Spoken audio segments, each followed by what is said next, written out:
தளபதி விஜய் தற்போது அரசியலில் களமிறங்கியிருக்கிறாங்க. இதனால சினிமா வாழ்க்கையிலிருந்து வெளியேறப் போவதாகவும் அறிவிச்சிருக்காங்க. தளபதி 69 தான் தன்னுடைய கடைசி படம் அப்படின்னு சொல்லி கூறியுள்ள நிலையில அப்படத்தை இயக்குனர் வினோத் இயக்க KVN நிறுவனம் தயாரித்து வருகிறது. இப்படம் துவங்கிய நேரத்திலிருந்தே இது தெலுங்கில் வெளிவந்த பகவத் கேசரி படத்தின் ரீமேக் தான் அப்படின்னு சொல்லப்பட்டது. சமீபத்தில் பகவந்த் கேசரி படத்தில் இடம்பெறும் ஒரு காட்சியை தளபதி 69 படமாக்கியதாகவும் கூறப்படுகிறது. இந்த நிலையில் விஜயின் கடைசி படம் ரீமேக்கா இல்லையா அப்படின்னு சொல்லி குறித்த தகவல் ஒன்று வெளியாகியிருக்கு. நடிகர் விஜய் பகவந்த் கேசரி திரைப்படத்தை 5 முறை பார்த்தாராம். அதற்கு பிறகு அப்படத்தின் இயக்குநரான அனில் ராவிப்பூடியை அழைத்து தன்னுடைய கடைசி படமாக அனில் ராவிப்பூடி படத்தை ரீமேக் செய்து இயக்க வேண்டும் அப்படின்னு சொல்லியிருக்காங்க.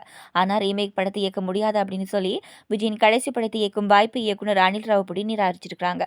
இதனை VDV கணேஷ் சமீபத்தில் ப்ரமோஷன் நிகழ்ச்சி ஒன்றில் வெளிப்படையாக சொல்லியிருக்காங்க. இதற்கு பிறகு பேசிய இயக்குனர் அனில் ராவுப்படி விஜய் சாரின் கடைசி படம் பகவத் கேசரியின் ரீமேக் அப்படின்னு சொல்றதுக்கு அதிகாரப்பூர்வமாக அறிவிப்பு எதுவுமே வெளிவரல. அதை இந்த இடத்துல பேசுறது சரியும் இல்லை. விஜய் சார் மீது மிகப்பெரிய மரியாதை எனக்கு இருக்கிறது. அப்படத்தை இயக்க முடியாமல் போனதுக்கு நேரம் தான் காரணம். கடைசி படம் குறித்து பேசியது வேறு, அந்த நடந்தது வேறு. தளபதி 69க்கு என்னுடைய வாழ்த்துக்கள் அப்படின்னு சொல்லியிருக்காங்க.